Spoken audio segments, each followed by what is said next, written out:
नमः कारणानंद रूपिणी परम चिन्मयी जगत चित्र दर्पण रूपिणी त्रिलोक सुंदरी सुरासुर वंदिता ललिता सुंदरी श्री राधा कृष्ण सहचरी चिद्रूपिणी योग निद्रां मिलिताक्षं विष्णुं दृष्ट्वाम्बुजे स्थिता अजः स्तुष्टा विद्यां देवीं तामहं शरणं गता। प्यारे भक्तों, वो पराम्बा जो योग निद्रा में लीन भगवान विष्णु को देखकर उनके नाभि कमल पर विराजमान ब्रह्मा जी ने जिन मां की जिन पराम्बा की स्तुति की थी, हम सभी उन्हीं पराशक्ति परावैखरी पराम्बा जगदम्बा योग माया पंच प्रेता सेना मुक्तिदायिनी निर्गुणा सगुणा परा प्रशंति मध्यमा वैखरी कलिकाल विभीता जननाम भय निराकरण कारिणी राजराजेश्वरी त्रिपुर सुंदरी माँ बगला सुंदरी माँ बाला सुंदरी की ओर उन महामाया की हम सब आप मिलकर शरण ग्रहण करते हैं और मां से हम सभी ये प्रार्थना करें कि वो माँ जगदम्बा, वो माँ महिषासुर मर्दिनी, वो माँ हमें कथा सुनने की और श्रवण करने का वो माँ हमें सामर्थ्य प्रदान करे। बोलो जगदम्बा मैया की।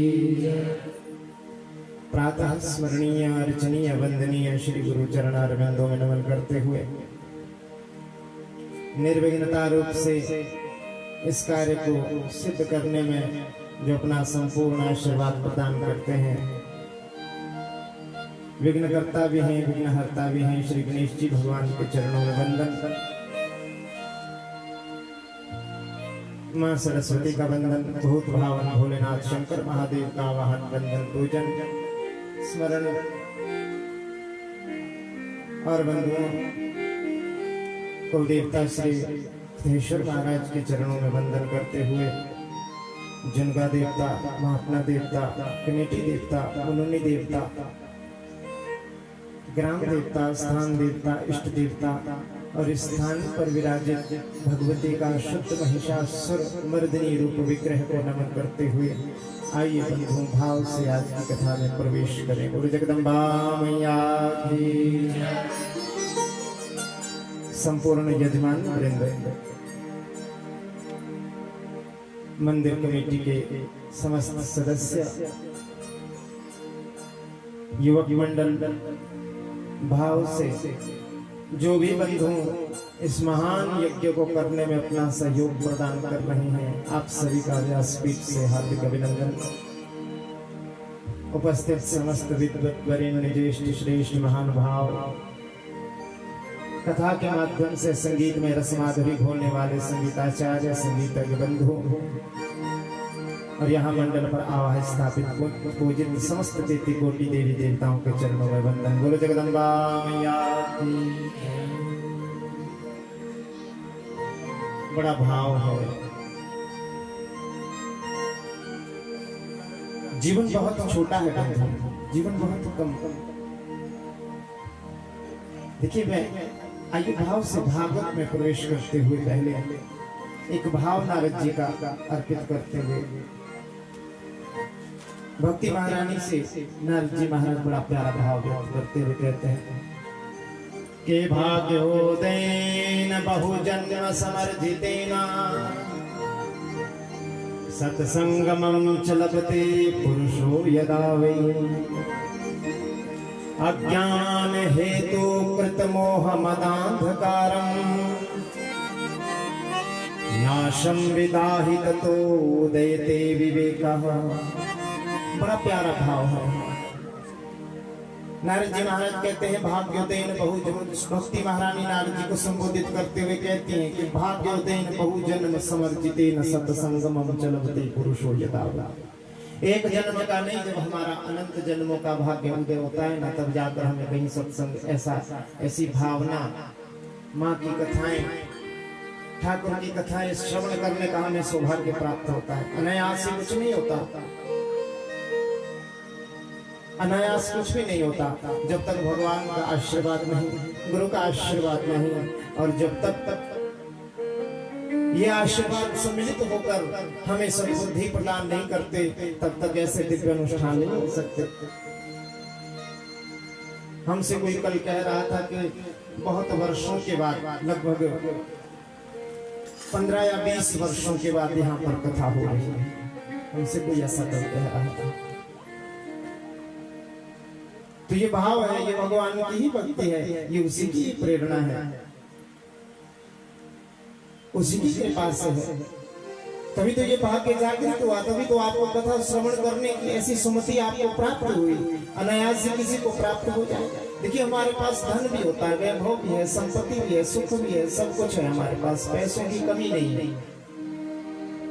लेकिन क्या जिसके पास, व्यक्ति के पास धन होगा, संपत्ति होगा, पैसा होगा, जरूरी नहीं कि उसके पास ऐसा सद्गुण, ऐसा सद्व्यवहार, ऐसे सदनुष्ठान करने की उसमें बुद्धि भी होगी, आवश्यक नहीं। बहुत ऐसे लोग हैं जिनके पास पैसा है, धन है, संपत्ति है, लेकिन महाराज जहाँ पर धर्म का कार्य करने का विषय, धर्म के कार्य को करने की बात आती है, वहीं पर हाथ बंद हो जाता है। बोल गोविंद भगवान की, बोल जगदम्बा मैया की, हो जाता है ना बंद। आप कहो कि मैं गलत कह रहा हूं, बोलो बोलो, सही कह रहा हूं। अगर सही कह रहा हूं तो ऐसे करो, गलत कह रहा हूं तो ऐसे करो, ऐसा ही है। और जब तो कहीं दान के विषय की बात आती है, फिर तो ये कहते हैं पंडित जी आपके तो लहर लगी है, मजे लगे हैं महाराज।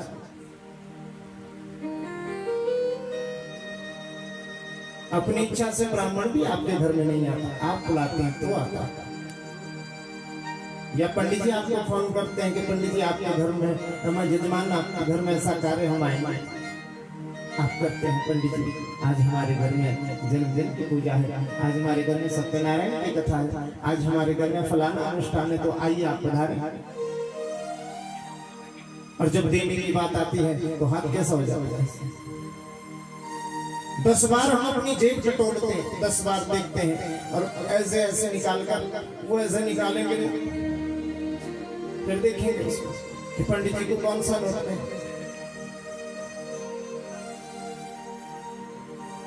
बहुत समय, इसीलिए मैं कहता हूँ कि ये हमारे भाग्य का उदय हुआ है कि भाग्योदयेन बहु जन्म समर्जितेन, एक जन्म का बहु जन्म समर्जितेन, बहुत जन्मों का ये हमारा पुण्य है, बहुत जन्मों का ये हमारा प्रताप है।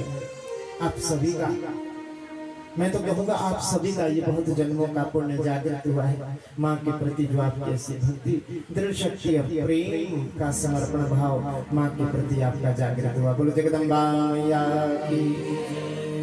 और जब ऐसा समर्पण भाव जागृत होता है, तब जाकर आप व्यक्ति का मन सत्संग में लगा करता है। किसी ने पूछा भैया सत्संग किसे कहते हैं? 2 संग है, संग और कुसंग। आगे कथा आएगी बड़ी प्यारी। हम जिसका संग करेंगे वैसे ही हमारी मति हो जाएगी। जैसा करो संग वैसा चढ़े, बोलो बोलो रंग रंग। अब कोई गिरगिट है, हम बोलते हैं ना कि गिरगिट की तरह रंग बदलता है जी महाराज। ये तो गिरगिट का भी यदि इस वृक्ष में चढ़ जाए तो इसी वृक्ष का वो रंग ले लेगा, तो हरा हो जाएगा। ऐसे ही संतों का संग है। जब हम अच्छे पुरुषों का, सत्पुरुषों का संग करते हैं तो हमारा मन भी वैसा ही बन जाता है। इसीलिए कहा कि सत्संगमं च लभते पुरुषो यदा वै अज्ञान हेतु कृत मोह मदांधकारम्। सत्संग करता है उसके अज्ञान के हेतुओं का नाश हो जाता है। अज्ञान के हेतु कौन से हैं? मैं और मोर तोरते माया, मैं और मेरा। आज मेरे पास क्या है, कल मुझे क्या प्राप्त करना है। हाँ मेरे पास ये भी था, हाँ मेरे पास वो भी था, हाँ मुझे इसे भी प्राप्त करना है। यही तो अज्ञान है। और इस अज्ञान के हेतु है हमारा मोह, हमारा मद, हमारा अहंकार। और अहंकार जनित जो कार्य होता है वो कभी सफल नहीं हो सकता। जो कार्य अहंकार से किया जाए, हाँ भी मैं कर रहा हूं, कोई भी दिव्य अनुष्ठान है, कोई भी कार्य हमारे घर में होता है, यदि हमारे मन में ये भावना आ गई कि ये कार्य तो मैं कर रहा हूं जी, इसमें तो मेरा इतना खर्चा आ गया जी, इतना पैसा मैंने लगा दिया जी, समझ लो आपका किया कराया सब व्यर्थ हो गया। अहंकार जनित जो भी कार्य होता है वो सब व्यर्थ हो जाता है। अहंकार तो होना ही नहीं चाहिए। और जब बंधुओं सत्संग करता है, इसी सत्संग से हम सीखते हैं कि हमारे लिए क्या अच्छा है, हमारे लिए क्या बुरा है। अच्छे और बुरे में जो अंतर स्पष्ट करना जान जाए, बंधुओं समझ लेना, नाशम विदाहि ततो उदयते विवेकः। जब इन सब का नाश हो गया, समझ लेना कि आपके हृदय में, आपके मन में, आपके मन मस्तिष्क में विवेक पैदा हो गया है। उसी को तो विवेक कहते हैं। अच्छा क्या है, बुरा क्या है, हमने इसमें अंतर स्पष्ट कर दिया, हमें ज्ञात हो गया कि हमारे लिए अच्छा है, हमारे लिए बुरा। यही तो विवेक है। और गोस्वामी जी, तुलसीदास जी का बड़ा प्यारा भाव है के होए विवेक मोह भ्रम भागा, होए विवेक मोह भ्रम भागा, होए विवेक मोह भ्रम भागा, होए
वो क्या है? माया। क्या है? माया। माया से बचना हो तो मायापति की शरण में तो जाना ही पड़ेगा ना। अब माया से बचना है तो मायापति की शरण में तो जाना ही पड़ेगा ना जी। तो ऐसे ही राम जी तो मायापति हैं, कृष्ण भगवान मायापति हैं। जब हम उनकी शरण ग्रहण करते हैं तो माया हमें हमारे ऊपर अपना प्रभाव नहीं डाल सकती। इसलिए माने बड़ी प्यारा भाव है आगे देवी भागवत में कि एक बार ब्रह्मा जी, भगवान शंकर और भगवान विष्णु एक विमान पर आरूढ़ हो गए। अनेकानेक लोगों को पार करते हुए माँ के लोक में पहुंचे। देखो जैसे नारायण का लोक है क्षीर सागर, नारायण लोक वैकुंठ जिसे हम कहते हैं ना, क्या कहते हैं? वैकुंठ। भगवान श्री कृष्ण का धाम है गोलोक। कौन सा धाम है? गोलोक। राम जी का धाम है साकेत। कौन सा धाम है? साकेत धाम। ब्रह्मा जी का लोक है ब्रह्मलोक। भगवान शंकर का है कैलाश। इंद्र का है स्वर्ग। ऐसे ही माँ का भी लोक है, वहां का नाम पता है किसी को? बड़ा प्यारा भाव है। माँ के लोक का नाम है मणिद्वीप। क्या नाम है? मणिद्वीप। बोले जगदम्बे मैया की। तो मणिद्वीप निवासी माँ है। माँ ने तीनों को अपनी शक्ति प्रदान की और नारायण ने जब स्तुति की तो नारायण को माँ ने आशीर्वाद दिया कि हे नारायण, आप सबको मोक्ष देने वाले होंगे। क्या समझे बात को? कि आप सभी को मोक्ष देने वाले होंगे, गति देने वाले होंगे, मेरी शक्ति सदैव आपके साथ रहेगी। बोले नारायण भगवान की। और जो भी आपका भजन किया करेगा, जो भी आपका कीर्तन किया करेगा, जो भी आपकी कथाओं को कहा करेगा, उसे कभी भी माया नहीं परेशान करेगी। आप सदैव लोगों को मोक्ष देने वाले होंगे। ये माँ का ही आशीर्वाद है नारायण कुमार उस जगदम्बा का। इसलिए हम कहते हैं भैया, जब हमारे हृदय में जब हम माता का भजन करते हैं, भगवान का ध्यान करते हैं, हमारे हृदय से सभी दुर्गुणों का नाश होता है। हमारा अनुराग परमात्मा के चरणों में होता है और हमारा जीवन हमारे लिए परमार्थ का साधन भी एक ही है। बोले कौन सा? कि मन क्रम वचन राम पद ने हो। हम मन से, वाणी से, मन वाणी और कर्म से, तीनों स्वरूपों से अपने आप को भगवान के चरणों में, उस माँ के चरणों में समर्पित कर दिया करें। बोलो जगदम्बा मैया की। और देखिए बंधुओं, ये शुभ अवसर हमें प्राप्त हुआ है। यदि ये शुभ अवसर भी हमने खो दिया तो फिर मेरे विचार से कोई और शुभ अवसर हो सकता है क्या? बोलो, यही तो अवसर है। इन 9 दिनों में यदि आपने माँ की कृपा से अपने हृदय में कोई सद्विचार ग्रहण कर लिया, कथा श्रवण करके आपने कोई गुण ग्रहण कर लिया, 9 बातें भी यदि हमने यहाँ से सीख ली, तो मेरा यहाँ से कथा कहना और आपका कथा श्रवण करना सार्थक हो गया महाराज। बोलो जगदम्बा मैया की। देखो 4 प्रकार से जीव पैदा होता है। कितने प्रकार से? 4 प्रकार से। देखो उंगलियों पे गिनना, जिनका मैथ कमजोर है ना हिसाब, वो उंगलियों पे गिनना, और जिनका तेज है वो तो मुझे फटाफट बता देना बहन, क्योंकि बचपन से ही हिसाब किताब में हम बड़े ढीले रहे हैं। हम जब शास्त्री करने के लिए, संस्कृत में शास्त्री करने के लिए जब यहाँ से पंजाबी यूनिवर्सिटी पटियाला गए ना महाराज, तो हमने सोचा कि अंग्रेजी और हिसाब से पीछा छूट गया। बड़े प्रसन्न हुए महाराज। और जब हम वहां पहुंचे, वो अंग्रेजी फिर यहाँ आके बैठ गई। हमने कभी अंग्रेजी में 35 नंबर से ऊपर कभी लिए नहीं जिंदगी में। हिसाब में भी 35 ही आया हमारा, इससे ऊपर का हमने कभी नंबर ही नहीं लिया। इसलिए हमारा हिसाब का थोड़ा ढीला है। आपको प्रेम से बताना। देखो 4 प्रकार से जीव पैदा होता है। एक होता है अंडज, अंडे के रूप में, जैसे पक्षियों के अंडे होते हैं ना, समय आने पर वो अंडा फूटता है, फिर उससे जीव पैदा हो जाता है। एक होता है उद्भिद, उगकर पैदा होता है। हमने कोई बीज बो दिया महाराज, वो बीज बोया और जल और पृथ्वी मिट्टी के संपर्क में आने से वो पौधा पैदा हो गया, जैसे वृक्ष आदि, इसको बोलते हैं उद्भिज। तीसरा होता है जेरज, जो जेर के माध्यम से पैदा होता है। संस्कृत में भी जेर ही कहते हैं, हमारे पहाड़ी हड़ी जेर ही बोलते हैं ना। जेर के माध्यम से गौ माता, चपाया जीव, मनुष्य, ये नाभि से ना, ये माता से जुड़े होते हैं। हम मनुष्य भी नाभि से ही माता से जुड़े होते हैं। ये चपाया जीव भी माता से नाभि से जुड़ा होता है। इसको कहते हैं, क्या बोलते हैं इसे? सोलन तो नहीं पहुंच गए? बोलो, सोलन नहीं पहुंचोगे तो साधु पुल तो परे पुल के ऊपर तो पक्का बैठे होंगे कि कल कलश यात्रा हो रही थी इस टाइम, पक्का। तो मेरे साथ बोलो ना, प्रेम से जयकारा लगाओ, बोलो जगदम्बा मैया की। एक होता है जेरज के माध्यम से। कितना हुआ बताओ जरा मुझे?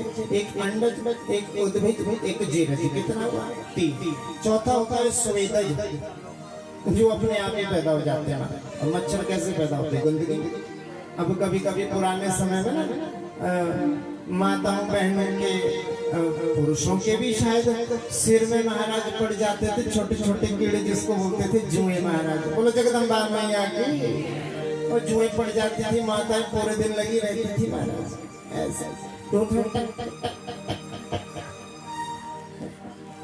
बड़ा मजा आता था, टक होती थी ना जब और जुएं पड़ जाती थी। कहाँ से आती है सिर में? कहाँ से पैदा? पसीने के कीटाणु हमारे पड़ जाते हैं शरीर में, एलर्जी हो जाती है, छोटे छोटे कीड़े होते हैं। कहाँ से पैदा? अपने आप पैदा होता है। इनको कहते हैं स्वेदज। इन 4 प्रकार से जीव पैदा होते हैं। 84 लाख प्रकार की योनियां हैं। कितनी है महाराज? बोलो बोलो, 84 बोलते ना। आकर 4,84,000। देखो पद्म पुराण का बड़ा प्यारा भाव है। 78वें 5वें खंड का 78वां श्लोक है। भाव से श्रवण करो इस श्लोक को। के जलजानव लक्षाणी स्थावरः लक्ष्य 20 कृमयो रुद्र संध्यका पक्षाणी 10 लक्षणः 30 लक्षाणि पशवा 4 लक्षाणि मानवः। इसमें बता दिया महाराज कितने कितने लाख प्रकार के जीव हैं। अब आपने गिनना है और मैं आपसे पूछूंगा। देखो 9 लाख प्रकार के हुए जलचर, जो 9 लाख प्रकार की प्रजातियां हैं वो जलचर हमारा जल पद्म पुराण कह रहा है। 9 लाख प्रकार के जलचर जीव हैं। 11 लाख प्रकार के कीट पतंग, छोटे छोटे कीड़े होते हैं ना, पतंग आदि उड़ने वाले, तितलियां, है ना, ये कृमि, इनको बोलते कीड़े। ये हैं 11 लाख प्रकार के। कितने हुए? बोलो 20। और बंधुओं 10 लाख प्रकार के पक्षी हैं, हवा में उड़ते हैं, जीव जंतु पक्षी। कितने हुए? 30। और बंधुओं 20 लाख प्रकार की पशु योनियां, चपाया जीव जिसको बोलते हैं, जानवर पशु। कितने हुए महाराज?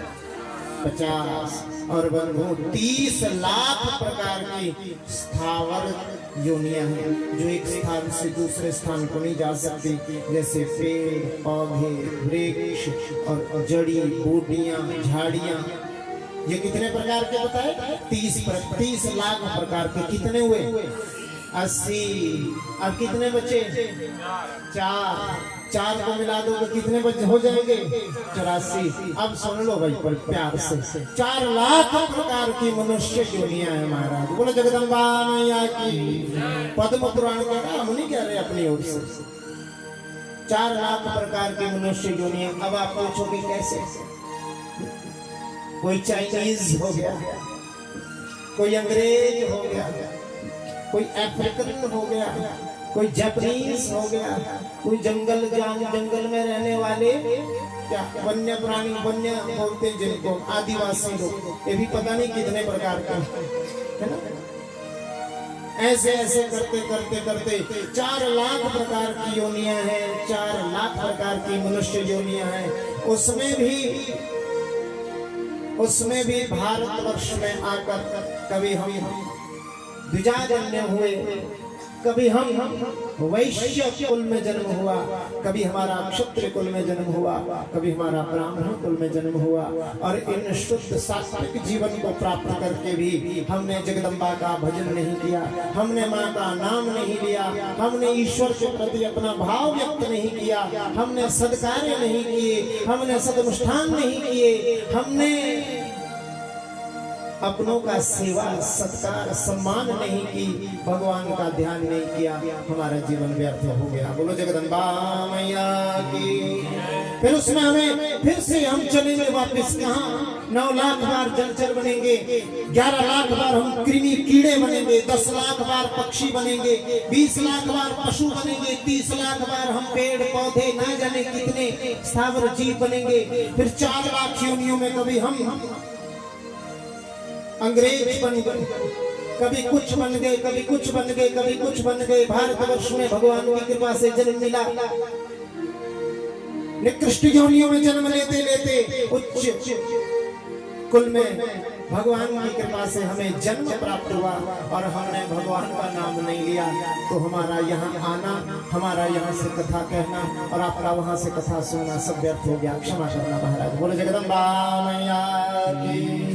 इसलिए भाव से सुनना, इस भाव इतने फेर में आकर भी, इसलिए बंधु साधु को चाहिए ना समाज की ओर नहीं साधना की ओर ध्यान करे, क्योंकि समाज तो कहेगा ही, समाज तो एक दूसरे से कहेगा आज देखो बड़ा भक्त बना हुआ है, आज देखो बड़ी भक्तानी बनी हुई है। आज से पहले तो उल्टी सीधी बातें करती थी, उधर उधर की लाचारी भरी बातें करती थी, इधर की चुगली उधर करती थी, आज कथा में बैठ के ऐसे सुन रही है जैसे यही दुनिया में बहुत बड़ी भक्त है महाराज। ये तो स्वभाव है सबका महाराज, अपना अपना सभी का स्वभाव होता है।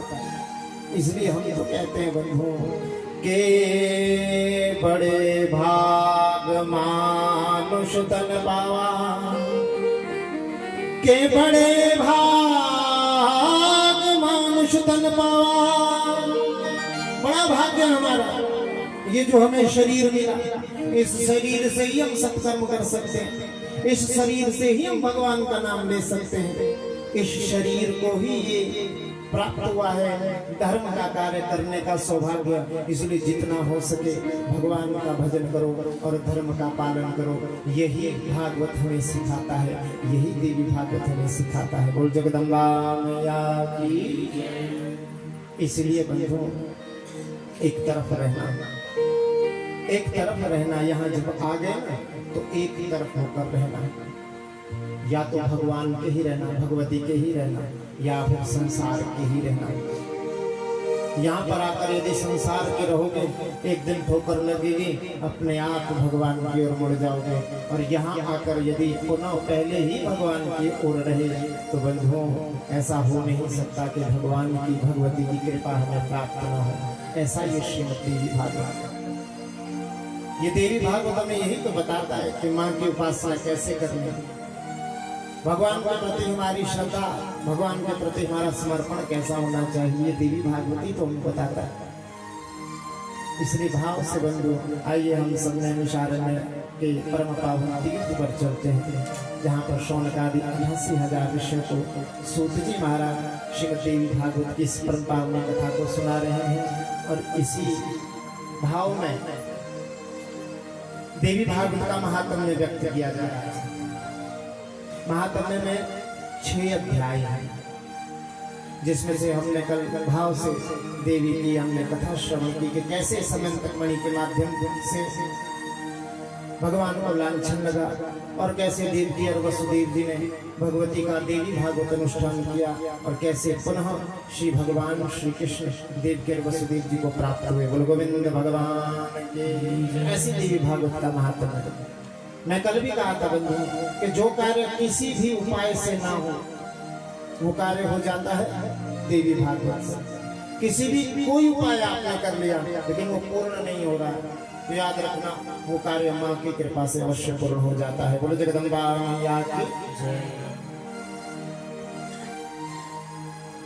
वो सारा कार्य पूर्ण हो जाता है। ये सारा संसार बंधुओं शक्ति के द्वारा ही संचालित है, सारा संसार। ऐसा देवी भागवत में वर्णन है।